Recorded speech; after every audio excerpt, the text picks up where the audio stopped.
all across America and around the world. This is Veterans Radio. This is Veterans Radio. Welcome to Veterans Radio. I am Jim Faussone. I'm the officer of the deck today. The program today is going to focus on Afghanistan as we approach the 2-year withdrawal from Afghanistan after the 20-year war that so many of our veterans participated in now.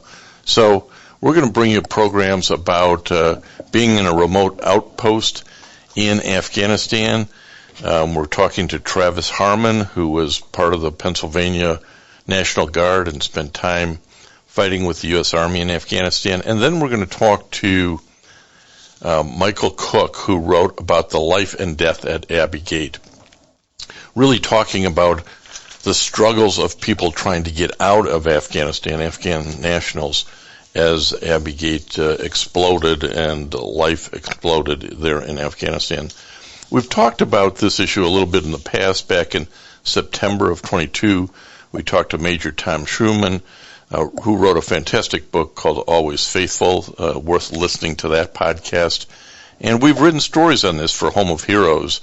If you go to homeofheroes.com, go to the War on Terror stories, read Air Heroes of Afghanistan Invasion. Some pilots and flight nurses received the Distinguished Flying Cross. Or go read the story of Sergeant Julie Brigalow, who was an air medic, again received the Distinguished Flying Cross. So some incredible stories comes out of service in Afghanistan, and we're going to talk about these stories today. We always want to remind you, you can find more about Veterans Radio at its Facebook site or at the web. Veteransradio.org is our new URL, veteransradio.org, where we're on the web 24/7. You can find a lot of our podcasts there as well. We post new ones every Tuesday. And before we get started, we want to thank our sponsors. First up, we want to thank National Veteran Business Development Council, nvbdc.org. It was established to certify both service-disabled and veteran-owned businesses. You'll find out how they can help your business by going to nvbdc.org. We want to thank Legal Help for Veterans. Legal Help for Veterans fights for veterans' disability rights all across the nation. You can reach them at 800-693-4800 or on the web at legalhelpforveterans.com.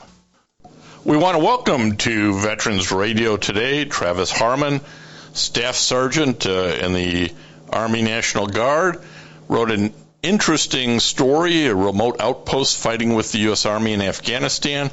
But it's more than just his story. It's also a bit of his father's story.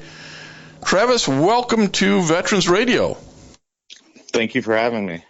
Well, this is a bit of an unusual story on a number of fronts. You weren't the prototypical recruit the Army was looking for. I think you're a self-described young skater punk at the time. So Yep. Tell us a little bit about your background, where you grew up in Pennsylvania, and this decision about joining the Army. Okay. I grew up in central Pennsylvania around Williamsport, known for the Little League World Series. So there's a lot of farming communities around Williamsport, and I grew up from one in Hughesville. Basically, 9/11 happened. My father had joined in the 80s and got out when I was born. So I always had a family tradition of military service. My grandfather was in, a few of my uncles were in. My older brother joined the Air Force when I was around 10. So I had a lot of family influence in joining. And once 9/11 happened, I was only in 8th grade, but I hoped that one day I would be able to go and fight. And well, my dream came true. Well, it was not only yours, but talk to us about your relationship with your father, Dean, and how sort of all those family influences led you to say, hey, I'm going to enlist? Right. So my father joined the Marines in the 80s. And like I said, that he ETS'd out after I was born. He joined the PA Army National Guard in the early 90s while I was a little kid. So I grew up seeing this military service, and we would watch war movies together, and that, made it even more exciting for me. So as time grew on, I kind of lost interest in it.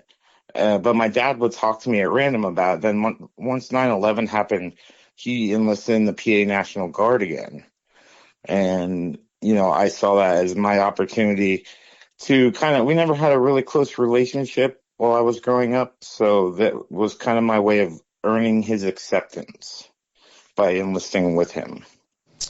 And you then enlisted in the Pennsylvania Army National Guard. Correct. It's kind of that's a whole different process after 9/11. People who are familiar with the Guard pre 9/11, it's a different training tempo. It's a different op tempo. As you got in, this wasn't the National Guard that your dad was in the 90s. Did he talk to you about, hey, this is a whole different op tempo here? Right. Yeah, so I initially wanted to go active duty Army, and he talked to me and was like, maybe you should go PA Guard for a little bit. It's 1 week in a month, 2 weeks in the summer. If you like it, you could go active duty. If you don't, then you're stuck with your 1 week in a month, 2 weeks in the summer. But like you said, the op tempo was completely different. My unit they had deployed to Germany in, I believe it was 2004. And then the PA Army Guard's 2nd Brigade deployed to Ramadi, Iraq in 2006, and my father went with them. And a lot of the guys from my unit went with them as well. So they got back, and while I was in basic training and advanced training, and once I got home, within a week's time, I got orders to go to Afghanistan. So you did some of your training at Fort Benning and Fort Gordon in Georgia. A whole lot different than Hughesville, Pennsylvania, wasn't it? Oh, absolutely. Prior to that, I'd never flown. I'd only left the state once to go to New Jersey to the beach. So it was definitely an experience for me. And was this, did you feel like this is part of what my dad wanted me to experience, maybe wanted me to grow up a bit? Because I'm sure everybody who goes through this and goes, I'm not the same kid I was a year ago. Right. Yeah, so like any son and father, he was trying to give me advice, pull your head out of your butt.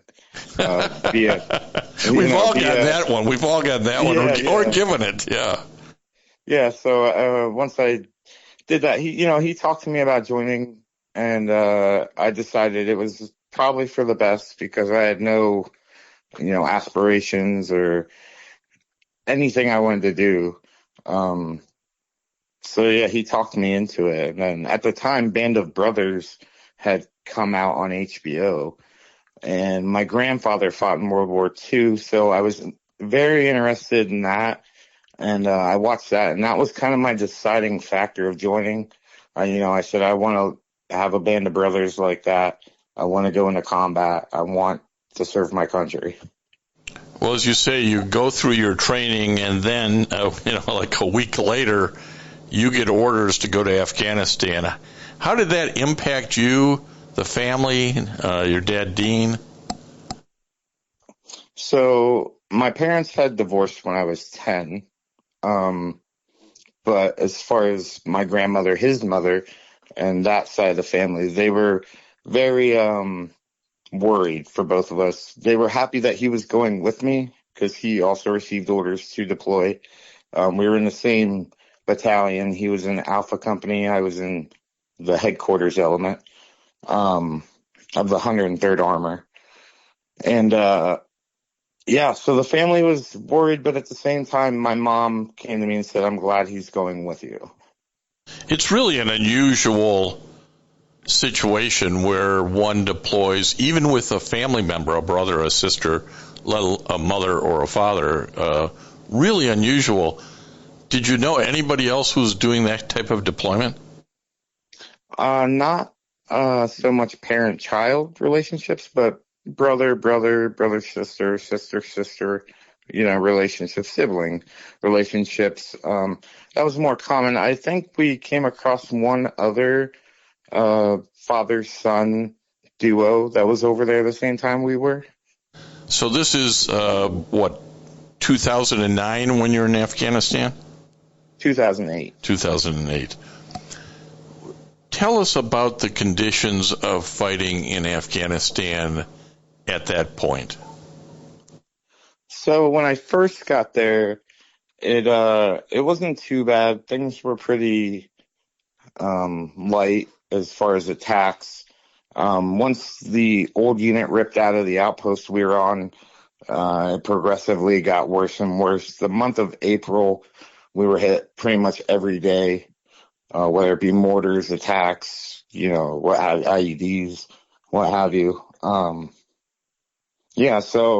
And the interesting part was my father was stationed at Bagram, and he could go into the talk and see what was going on at my outpost while I was getting attacked, what was happening at the time. So let's expand on that. And the title of the book is Remote Outpost, Fighting with the U.S. Army in Afghanistan. And we're talking to Travis Harmon. Travis, explain to us the outpost you were at and give our veteran radio listeners a little bit of insight of what that was about. Okay, so the outpost was called Combat Outpost Nigel, and it was in I believe it was at the top of the Alashang Valley. It was either the top or the bottom, where the Alashang and Alangar valleys met. We were put there to kind of stop Taliban traffic coming back and forth through Medarlam, which Fob Medarlam was our main base that we operate out of, but 90% of the time we were at the outpost. So generally we would see combat while deployed on the outpost, not so much outside the wire. It started to become pretty heavy where we would get fire outside the wire, but the majority of it was they were trying to overrun us. And talk about, again, there are a lot of people who are listening, Travis, who don't understand what these outposts were in Afghanistan. This is not a big formal base. There's not a lot of people in it. Give us some sense of the size and the protection that is available in these remote outposts. Okay. So we had one guard tower initially, and it was called Punisher Base or Punisher Tower. And it oversaw a village that sat right across the road from us. There was a road and then a little bit of a creek, and across that was the village. I can't remember the name of it off the top of my head. But yeah, so the outpost itself was encircled with 3 rows of concertina wire and then claymore mines and trip flares. There were some HESCO barriers that, the barriers filled with rocks and dirt to try and stop bullets and shrapnel. But we had very limited sources up on the outpost. In terms of manpower, we had a platoon of about 20 guys ourselves. And then the Afghan army had about 20 soldiers as well. During this time when you're in this rotation, that platoon is made up of all Pennsylvania National Guard members? Yes. Now, the unique part about our platoon, we were an infantry platoon. I joined as a radio operator, and I was assigned to this infantry platoon as their RTO. But the unique thing about our platoon was it was a thrown together platoon. So we were infantry on paper, but realistically our jobs were, we had cooks, we had mechanics, we had artillery guys, and a handful of infantry guys, but the majority of us were from different, occupational specialties. And that's was fairly common, I think, as the the war wore on, and they kept kind of having to put units together to man up, and so these weren't guys that you necessarily drilled with on a regular basis. Right. I would say only about 2 of them were from my actual unit that I drilled with. The rest were from throughout the state. So now you find yourself in Afghanistan at this remote outpost. What's going on through your mind between that image that you had prior to joining up and the reality that you're now facing?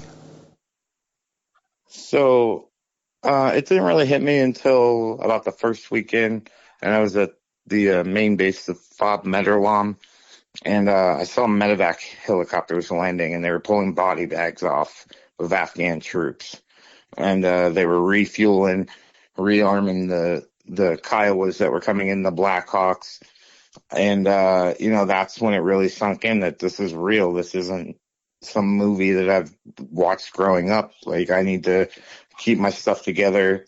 I need to keep my head on a swivel, And once the first time outside the wire, I thought I was going to be dead within seconds because I was just not ready for what was to come.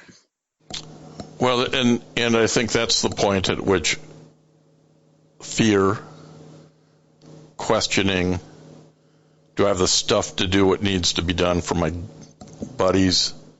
All that's playing hard on you, isn't it? Right, yeah. So it's a lot of stress, obviously. You don't want to let your team down. You want to make it home yourself. You want to make sure your buddies make it home with you. And you want to accomplish your mission at the same time. And, as it wore on or went on, I kind of just wrote myself off as dead already. And that took away a lot of the fear for me. Just mentally saying, hey, this is going to happen, so quit worrying about it? Exactly, yes. And the horrific realities of warfare did come to this outpost. Tell us about that. The warfare at the outpost? Yes. So it was pretty, like I said in the beginning, it wasn't so bad. A couple pop shots here and there, maybe an RPG fired at us. But as time passed, it became, we would have to start flying up to the outpost versus taking Humvees because the IEDs were so thick. And there's so many of them planted along our route. We only had about 1 or 2 routes we could take by Humvee to get there. So they began to fly us in. Well, when they began to fly us in, they'd be waiting for it to land on the helipad, and they would start shooting at the helicopter. I came back from PASS in Qatar in the beginning of July, and our helicopter couldn't land on the outpost because it was taking fire and the outpost was taking fire. So we had to circle around a couple times, and we did a combat landing and got off just in time to get attacked again.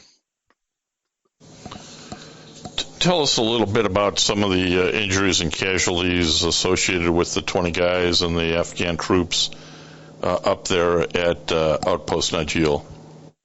So we had one of our soldiers, the PA Guard soldiers, take some shrapnel from I believe it was a Chinese rocket, came in and hit the entry control point that he was manning. Because at this point we had built up a couple other towers to, basically secure the outpost a little better because it was getting to the point where they were getting pretty close to getting inside the wire. So we decided to push back the perimeter, and in doing so, they started, figuring us out even more. And, it seemed like we had somebody, one of the Terps, or not one of the Terps, but one of the Afghan workers on the post, or on the outpost, was, an insider working for the Taliban.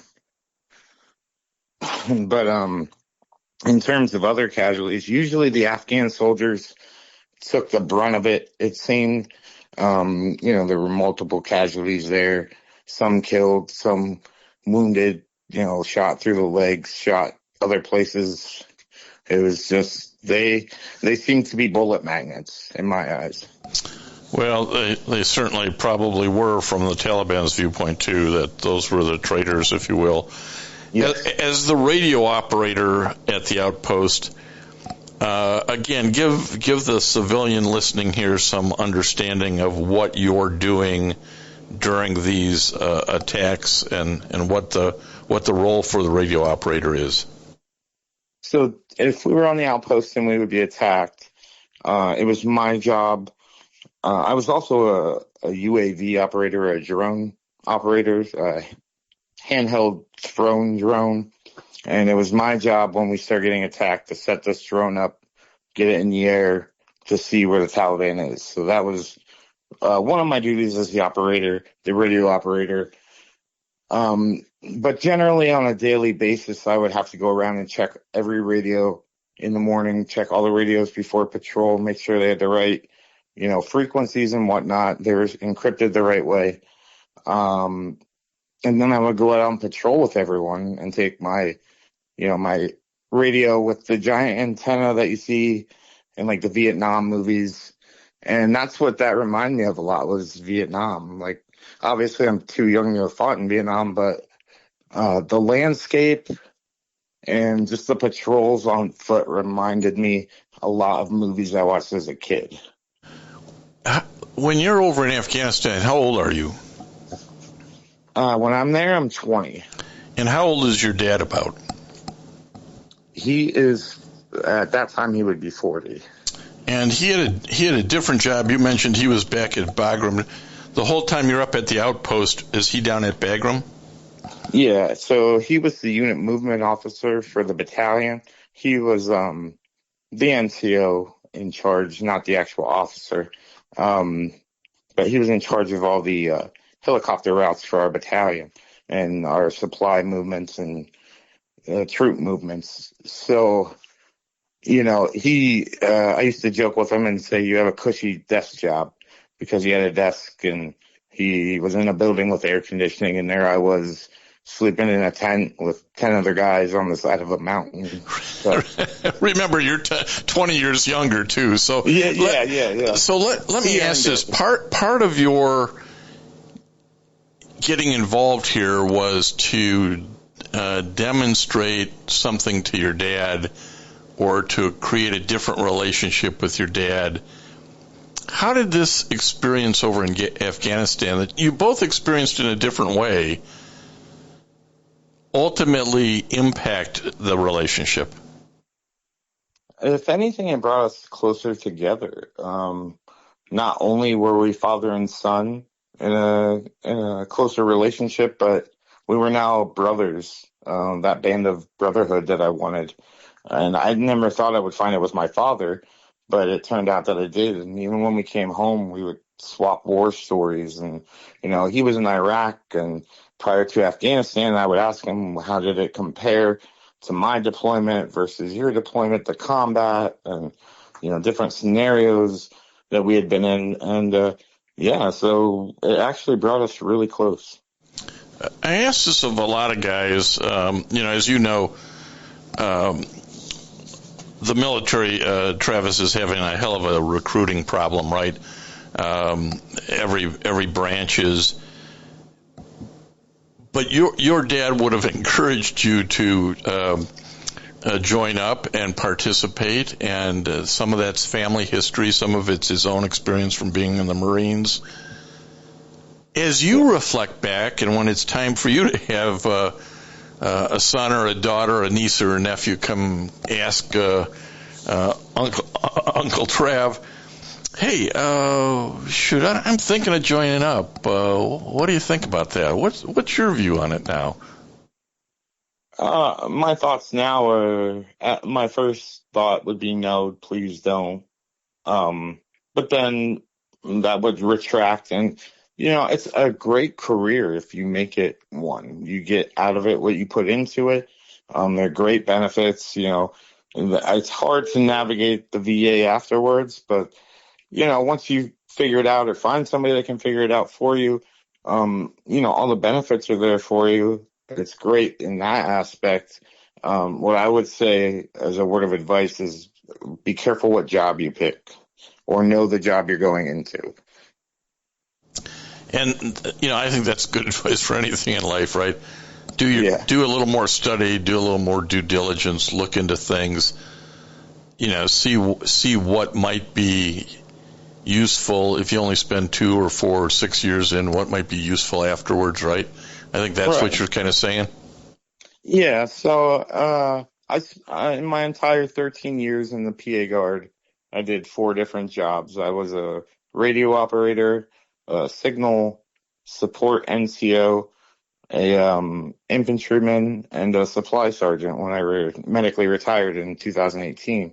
I hated being a supply sergeant, and I loved being an RTO and an infantryman. So, I mean, it's a hard life, and it's hard on your body and your mind, but it's very rewarding. Well, and you developed that band of brothers that you were looking for. You probably still have a bunch of guys who you're connected with that shared your experiences in a way that nobody else can really relate, I suppose. Oh, yeah, they're my family, everyone I served with. And like I said, even though my father was on the outpost with me, I still consider him a brother in a sense. And, we have a bond that I feel can never be broken. Well, we're talking to Travis Harmon. He wrote Remote Outpost, Fighting with the U.S. Army in Afghanistan. It's published by Casemate. Travis, if people want to read the book and learn more, how do they do that? So there's several ways. You can go to my website, www.travisharman.com. It's spelled Harman.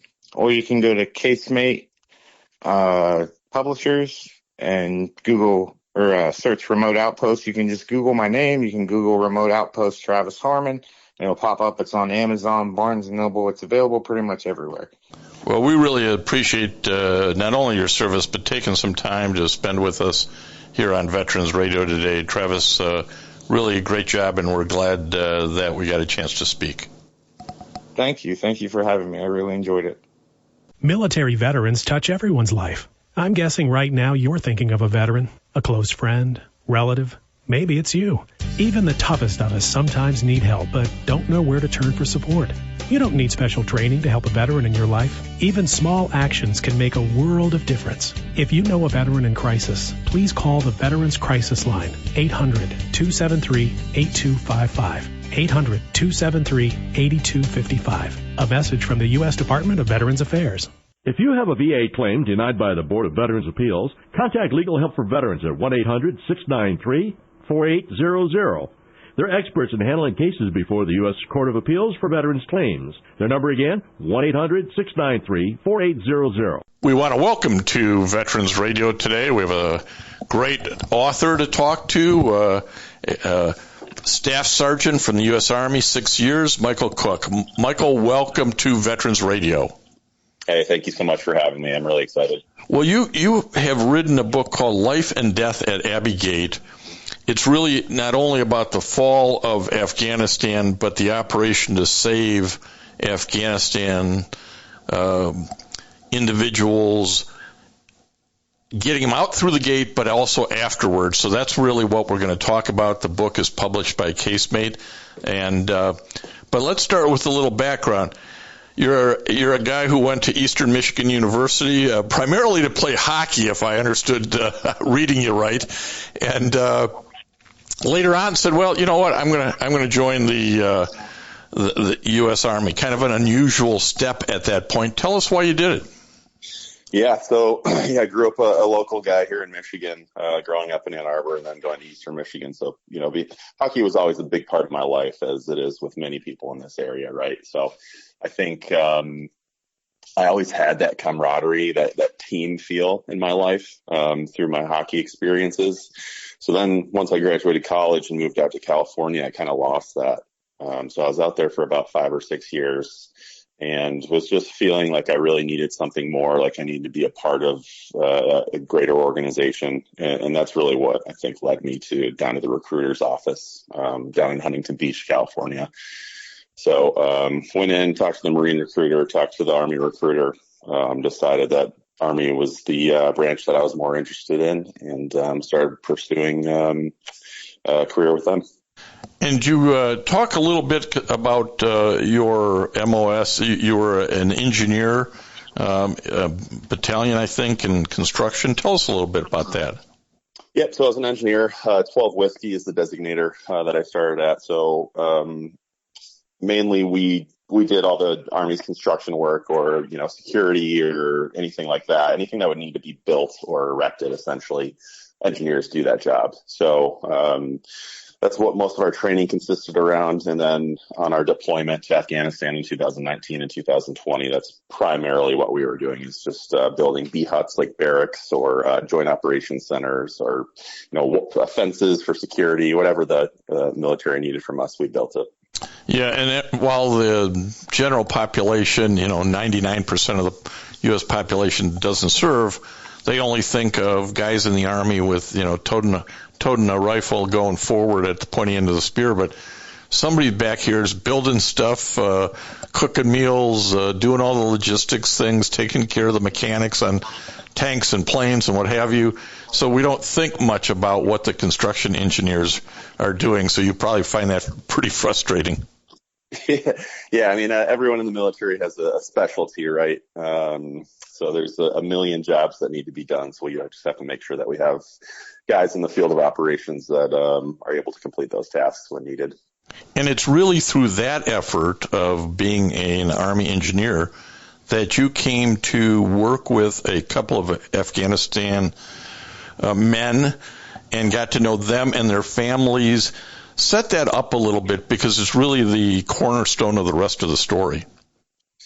Yeah, so when I was in Afghanistan in 2019 and 20, the first part of my deployment was up in a city called Mazar-e-Sharif, which is the second largest city in Afghanistan. It's in northern Afghanistan, right on the side of the Hindu Kush Mountains. It's one of the most beautiful places I've ever seen in my whole life. And on that base, we were stationed on a NATO base up there that was ran by the German forces. But on that base, there was two men, two Afghan nationals named Abdul and Mohammed, who I developed a very strong relationship with. Started as a working relationship and turned into a friendship. So they were contractors, and they would essentially supply us with whatever materials that we would need to accomplish our mission. So, going through like the military pipeline of getting materials while you're in Afghanistan can be very time consuming. It could take, multiple weeks or months to get things, but these guys could get them there on like the next day, right? So they were very useful to us. We worked with them every single day, but they also took really good care of us. So they would bring us home-cooked meals from their wives, just because they knew that we were, eating deployment food for a whole year. So like I said, it just really turned into a friendship, and they took great care of us. So when I left Mazar-Sharif to move on to my next base in Afghanistan, I went in and said goodbye to them, and it was pretty much with the understanding that we were never going to see each other again. Not knowing what was coming down the road, right? Not knowing that the Taliban was going to recapture Afghanistan in summer of 2021. So that's kind of to tee it up how the relationship started with them. And if I understand it right, these men, Abdul and Muhammad, were brother-in-laws. Yes, that's correct. So there's a tight family relationship among them, and you and your team some of them were at least brought into that and got that sense, I take it. Yes, absolutely.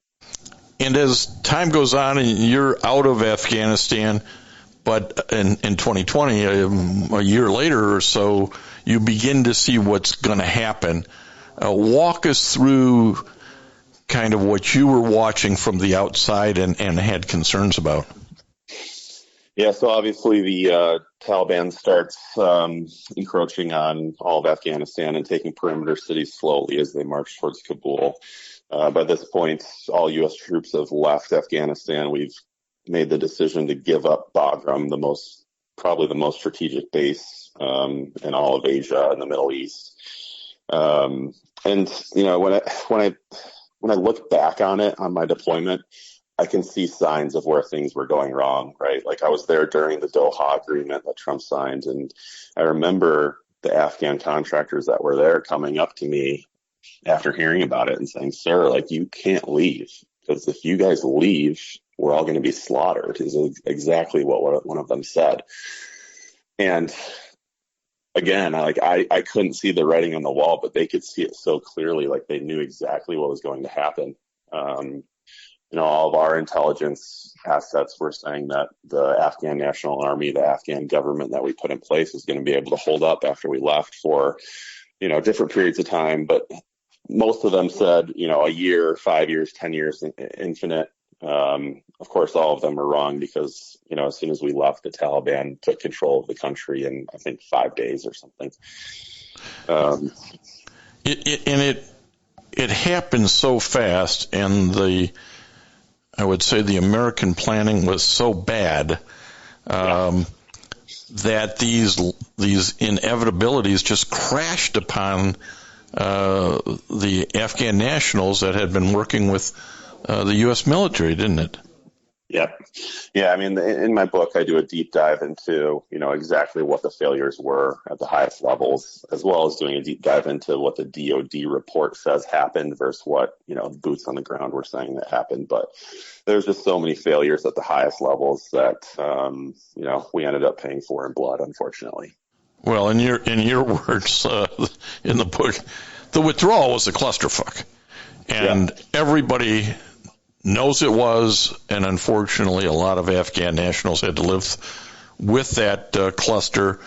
This is everybody from interpreters and translators and drivers, and as Abdul and Mohammed were, folks working on the construction side, materials, logistics. I mean, it's a pretty big group of people, plus their family members that are sort of left in the lurch, isn't it? Yeah, it is. And those people are a lot of those people are still there. Hundreds of thousands of our allies are still stuck there, and a lot of them are in hiding and on the run from the Taliban, because if they get caught, there's a very, very strong likelihood that them and their families will be killed. So there was something created, and we're talking to Michael Cook, author of Life and Death at Abbey Gate. Michael, there was something created called the Special Immigrant Visas, SIV. I don't know that the general public actually understands what that was supposed to be and how it actually worked. Yeah. So the Special Immigrant Visa, commonly referred to as the SIV, was a visa that came into existence in the early 2000s, I believe, during the Iraq War. And essentially the visa was supposed to get awarded to our local allies that had worked with us for a certain amount of years. I want to say it's 2 years. So if you're an Iraqi, if you're an Afghan, and you devote your service to the United States and help us against our enemies, we're going to make sure that you're protected should you ever need protecting, and we'll bring you here to the United States under a special immigrant visa. That was the point of it. The program was wildly unsuccessful because they just weren't prepared for the amount of people that were going to be applying.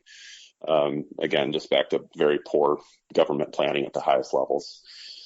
So due to the influx of applicants and not enough resources to process them, that's why so many of them got left behind in those summer months of August 2021. Well, and some of it was just, whoever planned this thing or thought this thing through, you had to prove up that 2-year status. You had to prove up how important you were to the American cause. It's not like there was somebody sitting at a desk cranking out paperwork on the computer system, was there?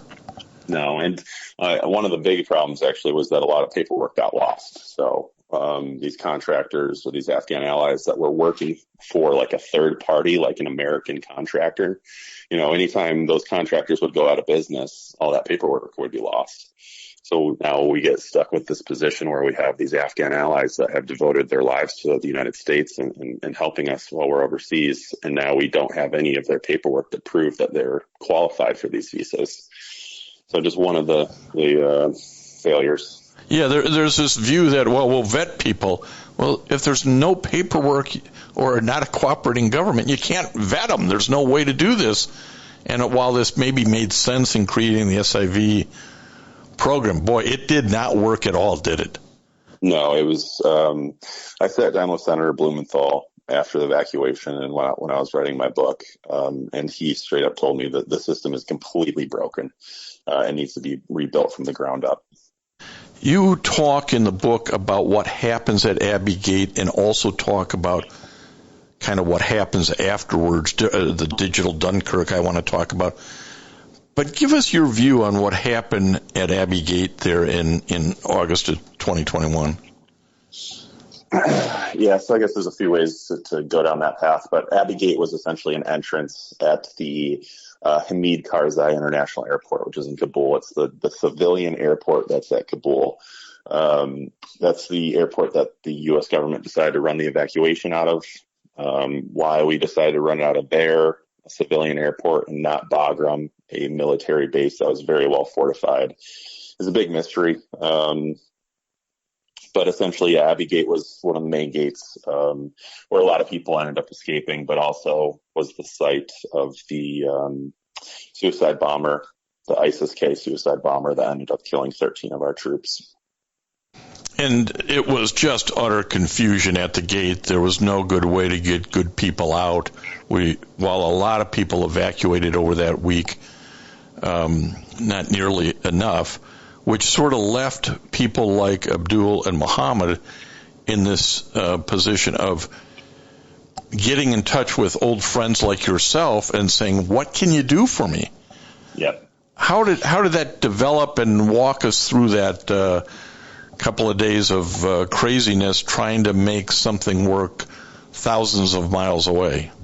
Yeah, so I had kept in touch with Abdul and Muhammad via WhatsApp after deployment. So, communication kind of slowed a little bit in the years that passed. But then, July and August of 2021, when the Taliban's coming up on Kabul, is really when our communication picked up heavily. So at that point, both men and their families had fled from Mazar Sharif down to Kabul because that was the last remaining stronghold of the Afghan National Army and the Afghan government. So the Taliban essentially had them surrounded, as well as all of our allies surrounded. So I get a FaceTime from Abdul, and I'll never forget it because he was holding his little daughter, his baby daughter, and I'm sitting in my kitchen with my mother, and we're FaceTiming. And, I remember my mother had to step off screen because she was just so devastated, because she understood what was about to happen, not only to Abdul and Muhammad, but to their families and their daughters. These daughters are, if they survive, they're going to grow up in a country where they're not allowed to go to school, they're not allowed to work, they're not allowed to leave their homes without a male escort or without their faces covered. I mean, their entire futures are being stripped from them in the moment that we're having this phone conversation. So that was obviously very tough, but Abdul just, essentially asked if I could help him find a way out. And that's really when we started looking into the visas and found the special immigrant visa process. So I reached out to Senator Debbie Stabenow here in Michigan. Her and her team were amazing and very helpful in trying to expedite the process of getting these visas going. Unfortunately, there just wasn't time to get a visa in those short weeks, right? I mean, can take years. And a lot of people that applied for SIVs still don't have case numbers today, years later. So at that point, we pretty much just knew we needed to make a run for the airport, because even, Debbie Stabenow was set up for failure by the State Department, because the guidance that she was getting and passing on to me was have them shelter at home, wait for the call to get their visas, and then they can proceed to the airport. Well, like I just said, that was never going to happen. So at that point, we knew we had to make a run for the airport. And, they had a pretty disastrous first run at the airport. They ran into a Taliban checkpoint. Muhammad got roughed up real good. They beat him with their rifles. And when I ended up seeing him a few months later, he was still covered head to toe in bruising. So at that point, we knew we needed to make some deeper connections, and that's really what led to the digital Dunkirk network of people, essentially the underground group of people that were working online, veterans and civilians alike, just to try to find ways to help these Afghan allies get out of the country. And this digital Dunkirk network is working outside, really, the U.S. government process, if I understand it.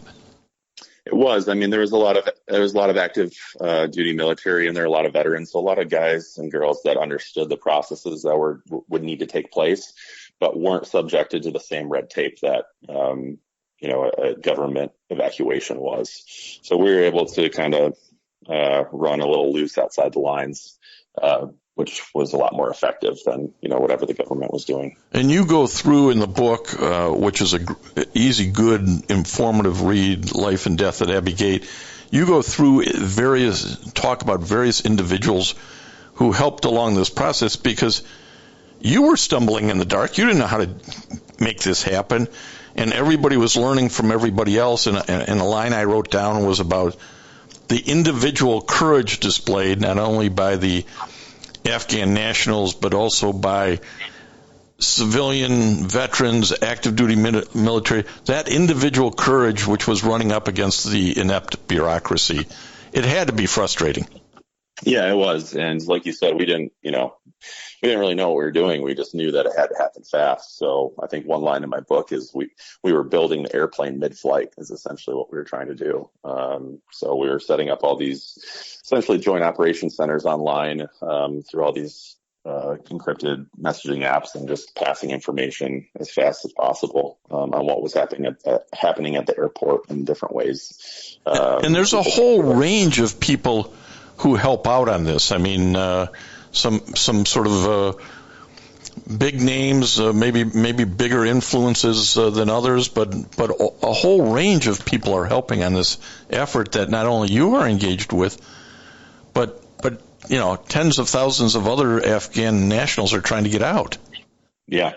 I mean, it took everybody. If you were useful, you were put to work. So whether that meant you were a famous politician or just some veteran like myself that deployed to Afghanistan a couple years prior, everyone was put to work and did whatever they could to help. This was a 24/7 exhaustive effort, as you were writing about what you're trying to do and the time zone differences, and I just felt reading it how exhausted you were, but how exhausted Abdul and Muhammad and their family was.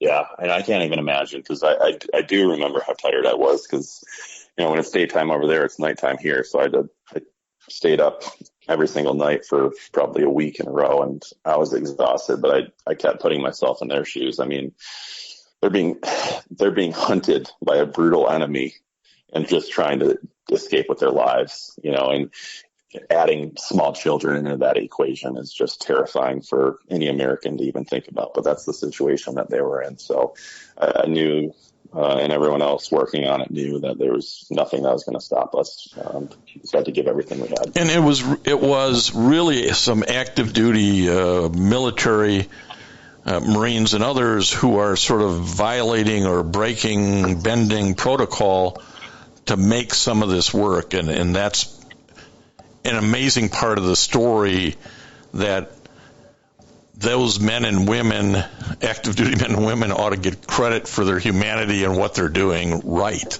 for the country.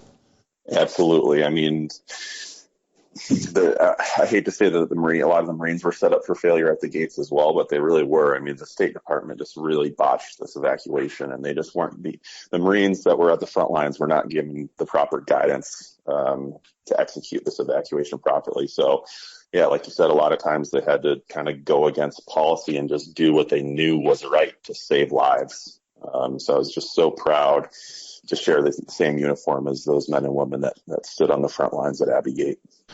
I do want to say before we run out of time that Abdul and Muhammad and the family was able to get out and relocate. Give us that synopsis quickly. Yeah, thank you for asking. They're doing great. They I won't say exactly where they live, but they live very close to me. I get to see them constantly. I'm going over to their house this weekend for dinner. Kids are doing great and are fluently speaking English, and they're in school and playing soccer, and the men each have jobs, and they're have their own apartments. So they're doing fantastic, and we're just so happy to have them here safely. Well, it's an American success story, and we hope they embrace it, enjoy it. Michael Cook, author of Life and Death at Abbey Gate. If somebody wants to read your very candid, straightforward account of the fall of Afghanistan, the operation to save our allies, where can they find the book? Yeah, anywhere you buy your books, Amazon, obviously, Barnes & Noble. You can go to my website, which is michaelcook.com. That's MIKAEL cook.com, and you can purchase it there as well. Well, your service to the country in the Army was really quite noble, but more importantly, the work you did afterwards to honor a commitment made to these Afghan nationals and their families is even more noteworthy. So, Michael, we are very happy to have you here on Veterans Radio. Yeah, thank you so much. I really enjoyed that conversation. As stated at the outset, I wanted to talk about Afghanistan today because we're approaching the 2-year anniversary of the pullout of Afghanistan. And actually, the U.S. State Department just issued its Afghanistan After Action Review Report 2 years later. And it details the shortcomings that led to, as a quote, the deadly and chaotic U.S. withdrawal from that country after nearly 2 decades on the ground, close quote. It points out insufficient senior-level consideration of worst-case scenarios and how quickly those might follow. It details findings of the tumultuous final weeks there and the Biden administration's frenzy withdrawal. It has criticism of the Trump administration before that as well for laying out a plan to withdrawal and giving the enemy an opportunity to get ready for that. But really sharper criticism around the Biden administration's activities and not anticipating how quickly the government would fall. It's actually much more critical than the White House summary document that was released in April of 2024. This is one of those government reports that you see or hear about with plenty of recommendations that probably nobody will ever follow. The report will go on a shelf somewhere or stored in a server. But it did identify 11 recommendations, and maybe one of the main ones was the need to identify and plan better for worst-case scenarios. And that's probably obvious to all.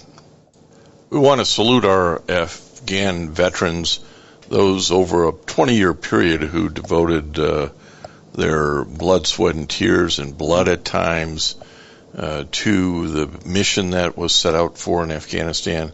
I don't know that we can necessarily look at how it ended and view the entire war that way, much like we look back on Vietnam and the chaotic ending at Vietnam, a different view of the entire war and what was accomplished. Similarly, for our Afghanistan veterans, a lot to be proud of. You took the call, you did the work, and we do appreciate it. So we did want to focus today on that particular era of military service, which involved so many people. The Department of Defense says 832,000 American soldiers served in Afghanistan. Now, that's a much smaller number than the approximately 2.7 million American men and women who served in the Republic of Vietnam during the war, and that would be boots on the ground. But it's still a significant portion of our population from an all-volunteer army. That's the other big difference, right? Vietnam had the draft to bring all those folks in. Here, these were all volunteers, both active, reserve, and National Guard, who were called and put to the test. So again, we appreciate that service and wanted to recognize this 2-year anniversary. On Veterans Radio, we can't tell these stories and bring them to you and honor our veterans without the help of our sponsors, including the VA Ann Arbor Health Care System, nvbdc.org, dedicated to certifying disabled and veteran-owned businesses.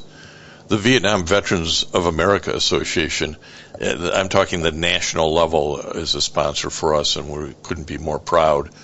LegalHelpForVeterans.com, which is a veterans disability law firm nationwide, but also our locals, Vietnam Veterans of America Chapter 310 in Ann Arbor, the Charles S. Kettles Chapter, VFW Graf O'Hare, VFW Post 423, American Legion Irwin Prescon Post 46 in Ann Arbor. All of these folks help bring these stories to life. It's pretty amazing when you look back, because we've been on the air for 21 years, that we've been on the air for the entire time of the Afghanistan war.